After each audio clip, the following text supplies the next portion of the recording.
बिस्मिल्लाहिर्रहमानिर्रहीम। अल्हम्दुलिल्लाहि रब्बिल आलमीन वस्सलातु वस्सलामु अला सय्यिदिल अंबिया'i वल मुरसलीन मुहम्मदिन व अला आलिहि व अस्हाबिहि अजमईन। अम्मा बाद, अऊज़ु बिल्लाहि मिनश शैतानिर रजीम। बिस्मिल्लाहिर्रहमानिर्रहीम। वमन यशफ़अ शफ़ाअतन हसनतन यकुन लहु नसीबुम मिन्हा वमन यशफ़अ शफ़ाअतन सय्यअतन यकुन लहु किफ़्लुम मिन्हा व कान अल्लाहु अला कुल्लि शैइन मुक़ीता।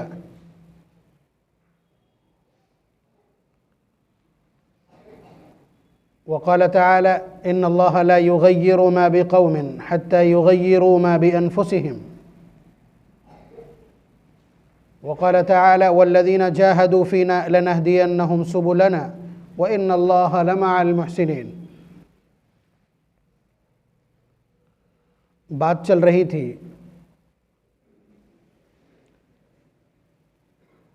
वोट देने की शरई हैसियत क्या है, और उसका पस मंज़र यही था कि अपनी ज़िम्मेदारी का एहसास किया जाए और मिल्लत के तहफ़्फ़ुज़, मिल्लत के हुकूक़ के तहफ़्फ़ुज़, मिल्लत की बेदारी और मिल्लत के इस्तेहकाम के लिए और अपने हुकूक़ को हासिल करने के लिए सियासी एतबार से या जिस मुल्क में हम मौजूद हैं वहाँ की हुकूमत साजी का जो तरीक़ा है, उस तरीक़े के अंदर मुअस्सिर रोल अदा करने का तरीक़ा क्या हो सकता है, ये पस मंज़र था। तो हिंदुस्तान डेमोक्रेसी है, लोकतंत्र है, जमहूरियत है। यहाँ सबसे बड़ी ताकत वोट की और वोट की तादाद की होती है।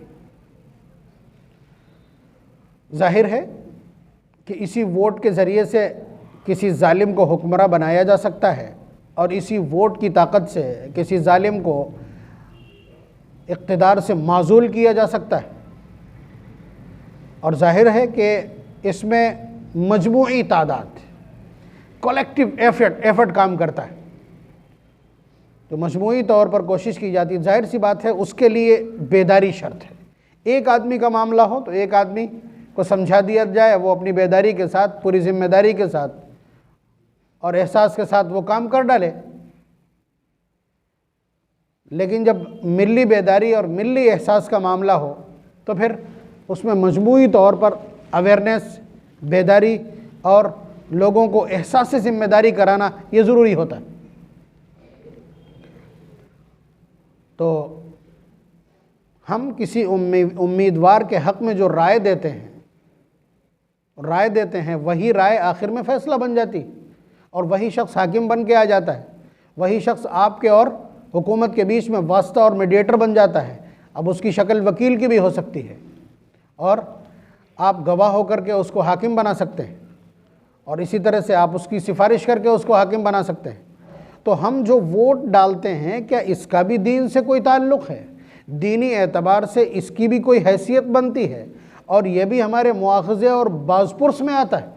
यानी अल्लाह तबारक व तआला की बारगाह में इस सिलसिले में भी हमसे बाज़पुरस और पूछताछ होगी। जब आप समझते हैं कि हाकिम आकर के ही आपकी अज़ान पे पाबंदी लगाता है, आपकी नमाज़ों पे पाबंदी लगाता है और आपके दीगर उमूर पर पाबंदी लगाता है और हाकिम बनता है इसी वोट के ज़रिए से, जाहिर सी बात है ये की फैक्टर है, इसका रोल कलीदी है, कलीदी किरदार है, ये चाबी है एक तरह की। तो इसीलिए जब जमहूरियत का ये स्टेज सज गया तो हज़रात मुफ्तियान किराम को इसकी फ़िक्र हुई। तो हज़रत मुफ्ती शफ़ी साहब रहमतुल्लाह अलैह, जो बैक वक्त नहीं बल्कि एक शख्सियत, पहले मुफ्ती आज़म हिंद, फिर उसके बाद मुफ्ती आज़म पाक, यानी पाकिस्तान के भी मुफ्ती आज़म बने बाद में और उससे पहले मुफ्ती आज़म हिंद थे। और उनके फतवे में वोट की 3 हैसियतें बतलाई गई। यानी आप जो वोट डालते हैं वो शरई एतबार से 3 हैसियत रखता है। नंबर 1 वकालत, कि आप हुकूमत के और अपने बीच में उसको वकील बना देते हैं। वकील बना देते हैं कि वो वहाँ जाकर के जो कुछ भी रिपोर्ट करेगा वो आपकी तरफ से माना जाएगा, आपके हल्के इंतखाब की तरफ से जो खबरें वहाँ पहुँचाएगा वो आपकी तरफ से मानी जाएंगी और उसी एतबार से फिर वहाँ से फैसले होंगे।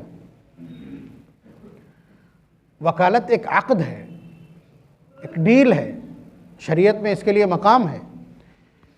इसी तरह से मैंने कहा था कि एक तरह की गवाही है, यानी उसने आकर के दावा किया कि मैं इस पूरे हल्के की खिदमत करने की काबिलियत और अहलियत रखता हूँ, और साथ साथ उसने ये दावा किया कि मैं दयानतदार और अमानतदार हूँ। आपने जाकर के उसके हक़ में वोट कर दिया तो ये गवाही है। ये गवाही है इस बात की कि आपने उसको ऐसा माना है। और तीसरी उसकी शक्ल है शफाअत की, सिफारिश की, यानी वो शख्स उम्मीदवार बन के आ गया, उसने ये दावा कर दिया, यानी उम्मीदवार बना तो यही तो दावा करेगा वो कि मैं इस काबिल हूँ और मैं अमानतदार और दयानतदार हूँ। आपने जाकर के वोट कर दिया तो ये वोट उसके हक़ में सिफारिश है कि आपने सिफारिश कर दी कि हाँ हाँ इसको हाकिम बनाया जाना चाहिए, या मैं सिफारिश करता हूँ कि इसको हाकिम बना दिया जाए, आपके वोट की ये तहरीर मानी जाएगी। अब ये मैं गुफ्तगू कर रहा हूँ, रिकॉर्ड होती है, उसके बाद मुख्तलिफ़ ग्रुप्स में जाती है, उलमा सुनते हैं। एक आलिम ने बिला तहकीक एतराज़ भी किया, लेकिन फिर जब मुफ्ती शफ़ी साहब रहमतुल्लाह अलैह गए, इतनी बड़ी शख्सियत, जाहिर सी बात है किसी छोटे मोटे आदमी की अपनी राय, ज़ाती राय हो, उसको तस्लीम नहीं किया जा सकता इस हवाले से। यही वजह है कि ये फतवा आज भी बुनियाद की हैसियत रखता है। दारुल उलूम देवबंद या जितने भी बर्र सग़ीर के अहले सुन्नत वल जमात के फतावे के मराकिज़ हैं या अरबाब फतावा हैं, वो सब के सब इसको बुनियाद मानते हैं। किसी ने भी इन तीनों हैसियतों को आज तक रद्द नहीं किया है, बल्कि इसमें इजाफ़ा किया कि एक तो वकालत की हैसियत है, एक शहादत की हैसियत है, एक शफाअत की हैसियत है। ये पहले ही फतवे में मौजूद है। उसके बाद किसी ने कहा ये मुशावरत भी है, यानी एक तरह का मशवरा आपसे लिया गया, आपने उसको मशवरा दे दिया। यह भी एक ज़िम्मेदारी का मामला है। अल मुस्तशारु मुअतमनुन, नबी अकरम सल्लल्लाहु अलैहि वसल्लम का इरशाद। इसी तरह से ये अमानत है, यानी ये पावर है आपके पास, अमानत है कि आप इसके ज़रिए से किसी को हाकिम बना सकते हैं। इस अमानत का सही इस्तेमाल आपने किया या नहीं किया, ये इजाफे हैं बाज़ जगह, लेकिन इनको रद्द नहीं किया है किसी ने भी। और किसी ने यह भी कहा कि सिफारिश की ज़रूरत तो मुजरिम को पड़ती है। ये नादानी है, जिसे भी कहना हो, ये नादानी है। इसलिए कि नबी अकरम सल्लल्लाहु अलैहि वसल्लम अल्लाह तबारक व तआला के उन सवालात और उलूहियत के उस जलाल से सरासीमा और घबराए हुए इंसानों के लिए जब शफाअत करेंगे तो पहली शफाअत की शक्ल तो आपको मालूम है कि हुजूर जाकर के सीधे कुर्सी के सामने सजदा रेज़ हो जाएंगे। फिर अल्लाह तबारक व तआला उनसे कहेंगे या मोहम्मद इरफ़ा रासक। एक मुद्दत गुजर जाएगी सजदे में, तो अल्लाह ताला फरमाएंगे या मोहम्मद सर उठाइए, सल तोता, कोई सवाल लेकर के आए हैं, चलिए दे दिया जाएगा, अता कर दिया जाएगा, सवाल कीजिए, आप सवाल रखिए। तीसरा जुमला अल्लाह ताला का होगा वशफ़ा तुशफ़ा, कि आप किसी की सिफारिश लेकर के आएँ तो आपकी सिफारिश भी कबूल की जाएगी। 1,24,000 अम्बिया पीछे होंगे, वो सब मुजरिम हैं। ये जो शफाअत, तो बहरहाल कहने का हासिल ये है कि वोट की एक हैसियत शफाअत की है, सिफारिश की है। और सिफारिश ये भी एक बड़ा हिस्सा है, ये बड़ा चैप्टर है, अखलाकियात में एक बड़ा उन्वान है ये शरीयत का। इसके लिए बाकायदा अल्लाह तबारक व तआला ने पारा नंबर 5 में निस्फ के करीब पूरा बयान दिया है, बयान जारी किया। फरमाया मन यशफ़अ शफ़ाअतन हसनतन यकुल लहू नसीबुम मिन्हा, जिस आदमी ने अच्छी सिफारिश की, जिस आदमी ने अच्छी सिफारिश की, उसको उसका बदला मिलेगा, उसका हिस्सा उसमें होगा। यकुल लहू नसीबुम मिन्हा, नसीब तो जानते हैं हिस्से को कहते हैं। ये पारा नंबर 5 की आयत है। फिर इस पर एग्जाम्पल आप कर सकते हो खुद ही। किसी आदमी ने कहा कि फ़लाँ साहब को इमाम रख लीजिए, सिफारिश की मुतवल्ली के पास कि फ़लाँ साहब को बड़े काबिल हैं, आप इनको इमाम रख लीजिए। मालूम यह हुआ कि उसके बाद वाकई में ये फ़ैसला, ये सिफारिश बेहतर थी। उसके बाद लोगों को नफ़ा पहुँचा, इल्मी एतबार से, दयानत के एतबार से, दीन के एतबार से, मालूमात के एतबार से, आमाल सालिहा के एतबार से। तो आप ये समझ लीजिए कि ये जितने भी अवेयरनेस होगी, ये सारी की सारी, ये जितने भी आमाल होंगे, ये जितने भी खैर फैलेगा, इसका सवाब पूरा का पूरा उस शख्स को भी उसी तरह जाएगा जिसने सिफारिश की थी। या कोई शख्स मुलाजमत के लिए आपसे सिफारिश करवा रहा है, आपने मुलाजमत में सिफारिश कर दी, अब वो उसके बाद जितनी खिदमत अंजाम देगा, अच्छी जितनी खिदमत अंजाम देगा, गरीबों की मदद करेगा, मुस्तहिक़ों तक हक़ पहुँचाएगा, जुल्म को रोकेगा, तो वो सारा का सारा आपके नाम आमाल में भी मुंतकिल होगा। ये आयत का मतलब है। मैं यशफ़ा शफ़ाअतन हसनतन, जिसने अच्छी सिफारिश की, यकुल लहू नसीबुम मिन्हा, तो उसे उसका हिस्सा मिलेगा। इसका उल्टा भी यही है, वो मैं यशफ़ा शफ़ाअतन सय्यतन यकुल लहू किफ़लुम मिन्हा, और जिस शख्स ने बुरी सिफारिश की कि कोई शख्स पास नहीं था, ज़बरदस्ती पास कर दिया, अब आगे जाकर के जो ना अहली साबित करेगा, या कोई शख्स मुलाजमत के काबिल नहीं था, अप्रोच लगा करके अपनी सिफारिश करा करके और उसके बाद उसको मुलाजमत में रखवा दिया, अब ये जितने जराइम, नाअहल आदमी जराइम ही करेगा, नाअहल आदमी नुकसान ही पहुंचाएगा। तो जिस तरह ये नुकसान पहुंचाएगा, ये उस शख्स के खाते में भी आएगा जिसने उसको आगे बढ़ाया है नाअहली के बावजूद। ये कुरान करीम कहता है, वमन यशफ़ा शफ़ाअतन सय्यतन यकुल लहू किफ़लुम मिन्हा, कि उसका खमियाजा उसे भी भुगतना पड़ेगा। ये छोटा मोटा मामला नहीं, समझ लीजिए आपके साथ रोज़ाना इस तरह के हालात आते हैं। जो लोग बाअसर हैं, या जो लोग साहिब मनसब हैं, या जिन लोगों के पास कोई ओहदा है, उनके पास इस तरह की चीज़ें रोज़ाना आती हैं। वो समझ लें अच्छी तरह से कि अगर कोई परेशान हाल आदमी आकर के कहता है मेरी सिफारिश कर दीजिए, और वो सिफारिश के लायक नहीं है, उसके बाद जो नुकसान होगा वो आपके खाते में दर्ज होगा। हमें अपने नामे आमाल की फ़िक्र नहीं, आखिरत की फ़िक्र नहीं, इसलिए हमें ये चीज़ें, बस आदमी हमारी तारीफ़ कर देगा, इतना हमारे लिए काफ़ी है, और उसके बाद जो चाहे करवा दे, जो चाहे करवाए। तो ये नहीं, कुरान करीम मना कर रहा है इस चीज़ से कि अगर कभी किसी की सिफारिश करना है तो उस फैसले के बाद अगर खैर मुतवक्के है, खैर की उम्मीद है, तो आप सिफारिश कीजिए, वरना नहीं। सिर्फ किसी आदमी का उतरा हुआ चेहरा देख करके सिफारिश कर देना अक्लमंदी नहीं है। कुरान करीम रोक रहा है इस चीज़ से। आप अंजाम पर निगाह रखिए कि सिफारिश करने के बाद ये शख्स वहाँ तक पहुँच जाएगा, उस मनसब तक पहुँच जाएगा और उस मकाम तक पहुँच जाएगा, फिर उसके बाद इसके हाथों जो कुछ होगा क्या वो ठीक होगा? अगर ठीक होगा तो सिफारिश कीजिए, और अगर आप सिफारिश के लायक हैं और सामने वाला सिफारिश का मुस्तहिक है तो आप इससे गुरेज भी मत कीजिए, इससे गुरेज भी मत कीजिए। मसलन कोई आदमी परेशान है, किसी हाकिम के यहाँ चक्कर लगा रहा है, या मजलूम है, उसी पे जुल्म हुआ है और पुलिस ने उसी के खिलाफ FIR कर दी है। ये हालात रोज़ाना पेश आते हैं। ऐसे में फिर इसकी सिफारिश करना, इसके साथ खड़ा होना, यह आपके लिए बाइस अज्र और बाइस बरकत है। हम बतला दें उसकी अहमियत। सिफारिश एक हकीकत है। हज़रत अब्दुल्ला इब्न अब्बास रज़ी अल्लाह ताला अन्हु बड़ी नामवर हस्ती हैं, कुरान करीम की तफसीर के मामले में बुनियाद का दर्जा रखते हैं, रईसुल मुफस्सिरीन है, हुजूर के चचाजाद भाई हैं। और क्या कहना है इसके बाद, कुरान करीम के, उसके मानी के, उसकी तफसीर के उम्मत के सबसे बड़े आलिम हैं, सहाबा में भी, और साथ साथ हुजूर के चचाजाद भाई हैं। वो चचा कि जिन्हें हुजूर ने हमेशा अपने बाप का मकाम दिया, हमेशा अपने बाप का मकाम दिया, हज़रत अब्बास रज़ी अल्लाह ताला अन्हु को। तो एतकाफ़ में थे, वही एतकाफ़ जो हमारा रमज़ानुल मुबारक का आखिरी अय्याम का एतकाफ़ होते हैं, जो सुन्नत अलल किफ़ाया यानी वाजिब के करीब करीब है। सुन्नत मुअक्कदा है, ऊपर से किफ़ाया है, यानी बहुत सारे लोगों का बोझ उतरता है उससे। एतकाफ़ में थे, एक आदमी आया मुलाकात के लिए, दुआ के लिए कहने आया होगा। तो हज़रत अब्दुल्ला इब्न अब्बास रज़ी अल्लाह ताला ने अपनी फ़िरासत से समझ लिया, पूछा क्या बात है, कुछ परेशान नज़र आ रहा है? तो उन्होंने कहा कि हाँ परेशान हूँ, ऐसा ऐसा मामला आ गया है, ऐसा ऐसा मामला आ गया है, कोई मान नहीं रहा हो कोई बात। तो हज़रत अब्दुल्ला इब्न अब्बास रज़ी अल्लाह ताला ने फरमाया मैं सिफारिश कर दूँ? फरमाया आपकी तो बात मान ली जाएगी। तो हज़रत अब्दुल्ला इब्न अब्बास रज़ी अल्लाह ताला ने ऐसे ही मस्जिद से उठ करके बाहर निकला। वो शख्स कहता रहा कि आपका एतकाफ़ है, आपका एतकाफ़ है, आप पैगाम भेज दीजिए, आपका एतकाफ़ है, आपका एतकाफ़ है। तो हज़रत अब्दुल्ला इब्न अब्बास रज़ी अल्लाह ताला के अल्फाज मालूम है क्या थे? फरमाया कि किसी मुसीबत ज़दा की दादरसी कर देना ऐसे 10 साल के एतकाफ़ से बेहतर है। आप समझ रहे हैं?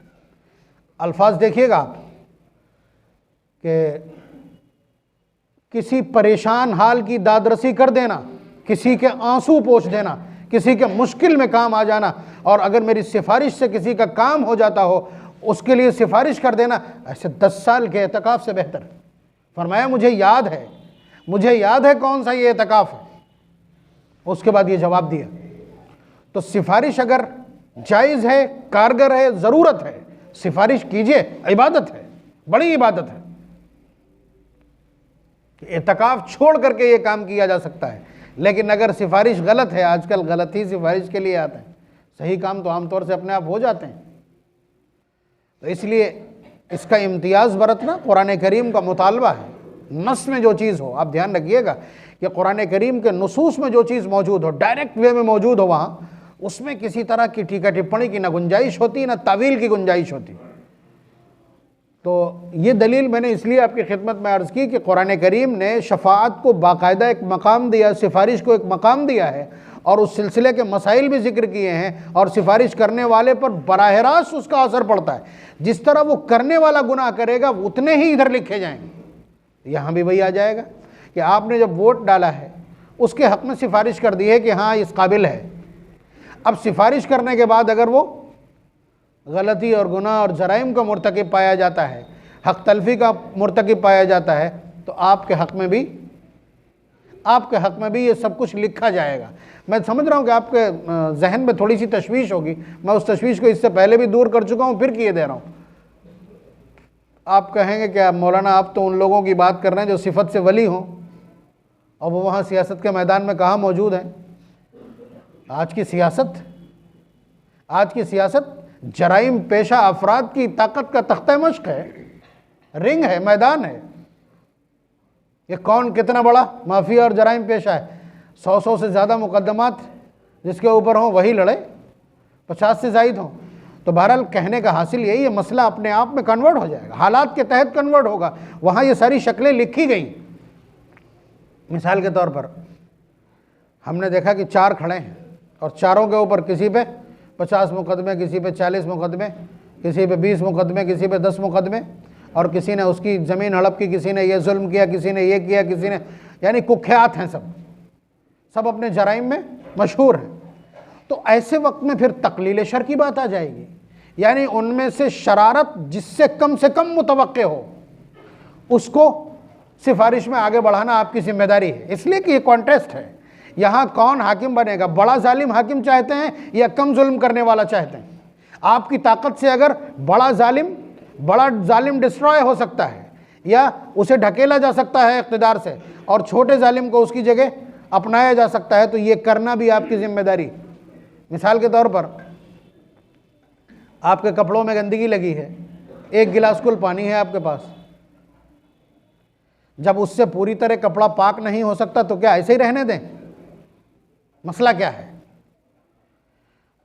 है कि 1 गिलास पानी से कुछ ना कुछ तो साफ़ हो जाएगा, ये आपको मालूम है, लेकिन पूरी तरह साफ़ नहीं होगा कि संतुष्टि हो जाए 3 बार। तो क्या ऐसे में धोना चाहिए या धोना ना धोना सब बराबर है? नहीं, तकलील निजासत शर्त है, उतने पानी से जितना धुल सके उतना धोना शर्त है। ये फ़िक़्ह का उसूल है। इस उसूल की वजह से अगर 4 हैं और 4 तो शरारती तत्व हैं, चारों शरारती हैं, अब आप इतने तो माहिर हैं ही हैं कि आप उनमें से ये जान सकते हैं कि किसकी शरारत ज़्यादा नुकसानदेह है, उसको किनारे लगा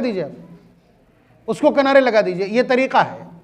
तो आप अगर ये पूछ रहे हो कि ऐसे वली कहाँ से लाएंगे कि जो बाकायदा वकालत पे खड़े उतरें, जिनके सिलसिले में गवाही दी जा सके जिनकी दयानत पर, या जिनकी शफाअत और सिफारिश करके अपनी जान बचाई जा सके, नहीं। अगर सारे के सारे जालिम और जाबिर हैं तो उनमें से जो कम है वो करेंगे तब भी अज्र पाएंगे। इसका अज्र तो कहीं नहीं जाएगा कि हमने बड़े जालिम को ख़त्म करने के लिए छोटे को अपना लिया था। 4 सांप हों अलग अलग तरीक़े के हों तो आप वही पकड़ेंगे जो सबसे कम जहरीला होगा। बात आप समझ रहे हैं? जब पकड़ना ही हो आपको तो सबसे कम जहरीला हो से ही पकड़ेंगे। तो ये बात समझ रहे हैं आप? यहाँ आप दयानतदार तलाश करेंगे, अमानतदार तलाश करेंगे, और ये सोच करके कि मौलाना की तो बात ही नहीं, यहाँ पे सादिक आती है इसलिए जिसे चाहो जो चाहो करो, ऐसा नहीं है। तकलील शर्त होगी उस वक्त में। शरारत को जितना कम से कम कर सकते हो आप अपनी इस राय के ज़रिए से, अपने मत के ज़रिए से, अपने इस वोट के ज़रिए से, वो आपकी जिम्मेदारी बनेगी। यह है फतवे का असल रूप। उसके अलावा आखिरी बात, क्या वोट के बदले पैसा लिया जा सकता है? पैसा लिया जा सकता है तो समझिए कि ये बदतरीन रिश्वत है जो ज़मीन पे ली जाती है। और रिश्वतें तो और लोग भी लेते हैं, रिश्वत और सूद और लोग भी लेते हैं। ये रिश्वत तमाम रिश्वतों में बदतरीन रिश्वत है, जिसका खाना उसी तरह हराम है जिस तरह खिंजीर का गोश्त खाना हराम है, समझ लीजिएगा। और इसी हरकत ने हमारी पूरी कौम को डिबो करके रखा है। जिसके घर में ज़रा सा ख़ानदान बड़ा है, ख़ानदान ज़रा सा बड़ा है, मालूम यह हुआ कि 50 वोट हैं, सभासद के चुनाव में, प्रधानी के चुनाव में या नगरपालिका के चुनाव में बड़ा फैक्टर होते हैं वो, कि महल्ले का रुख बदल जाता है उनकी वजह से। तो उन्होंने ले जाकर के अपनी एक होर्डिंग टांग दी, उल्टी या सीधी जैसी भी खंबे में, वो इसीलिए ताकि लोग राब्ता करें हमसे। ठीक, उनसे राब्ता किया गया। अब वो पूरा ख़ानदान है, बाकी सब मूर्ख बने, कोई एक खड़ा हो जाता है। देखिए जो सच्चाई है ज़मीन की, कोई एक है, वहाँ गया उसके ऑफिस में, वहाँ से 5,000 ले आया, दूसरा एक और उठा, वो दूसरी जगह से ले आया। यानी एक ख़ानदान दो जगह बिक रहा है, उन वोटों की कीमत ली जा रही है, वो बदतरीन रिश्वत। क्या उससे सालेह दिल और फैसला करने वाला ज़मीर पैदा होगा? ये उम्मत को डिबोने की कोशिशें। मिल्लत मिलकर के कोई फैसला करे ना। अब आप कहेंगे फैसला कौन करे? आप जब बेदार होंगे तो आप खुद फैसला करने की पोजीशन में होंगे। आपके पास शऊर की कमी नहीं है, लेकिन आपने दूसरे के कांधों पर रख रखा है इस वक्त कि वो जहाँ बताएंगे वहाँ। ख़ानदान पूरा कहता है बोल अल्लाह जहाँ बताई तहाँ। ये हमारे यहाँ की भाषा है कि वो फला जहाँ बताएगा वहाँ वो जाकर के बेच आएगा उन सबको। बस ये है कि कभी इनके खिलाफ कुछ होगा तो जाके वहाँ ज़रा बातचीत कर लेगा, कभी वकील से, कभी हॉस्पिटल में डॉक्टर से, और कभी चौकी इंचार्ज से। बस इतनी वजह से ये कौमों की तामीर के तरीक़े नहीं हैं, जमहूरियत में जीने का ये सलीक़ा नहीं है। अपने शऊर का पूरा इस्तेमाल कीजिए, उसके बाद फैसले की पोजीशन ना हो तो अपने से ऊपर वाला जिस पर आप एतमाद करते हो, जो कौमी मामलात में बाकायदा अहलियत रखता हो और दर्द रखता हो मिल्लत की, आप उससे रब्ता कीजिए, फिर उससे ऊपर रब्ता कीजिए अगर वहाँ फैसले की कंडीशन नहीं बनती। इस तरह कब तक करते रहेंगे? हाशिए पे आ गए, हाशिए पे आ गए, गर्दन अब तैयार है कटने के लिए। 100 साल पहले जो प्लान किसी एक तंजीम ने तैयार किया था वो बिल्कुल आ गया। कोई मुसलमान लफ्ज़ कहने को तैयार नहीं, इतनी बड़ी तादाद में। ये स्ट्रेटेजी के तहत आपको हाशिए पे लाया गया। इसलिए ये अब इस तरह के मसाइल नहीं है कि आप ढीली अपनी अक्ल को ढीला छोड़ दें और वो जो चाहे फैसला करे, जैसा चल रहा है वैसा चलने दें। आज आपको लग रहा है कि दुकानें और कारोबार ठीक चल रहा है, ज़रूरी नहीं कल तक यही हालात रहे। और अल्लाह तबारक व तआला ने पहले ही सरेंडर लिख दिया है, इन्नल्लाह ला युगय्यिरु मा बिक़ौमिन हत्ता युगय्यिरु मा बिअनफुसिहिम। जो संघर्ष करने के लिए मैदान में उतर के और मुजाहदात और हालात का सामना करने को तैयार ना हो, हम उसके हालात नहीं बदलते, ये हमारा फैसला है। पारा नंबर 13 सूरह राद की आयत, ये कह चुके हैं अल्लाह तबारक व तआला। तो हाथ पे हाथ धरे रखें आप, और उसके बाद ये समझे हालात तब्दील हो जाएंगे। अल्लाह ताला ने कम से कम इससे इनकार कर दिया।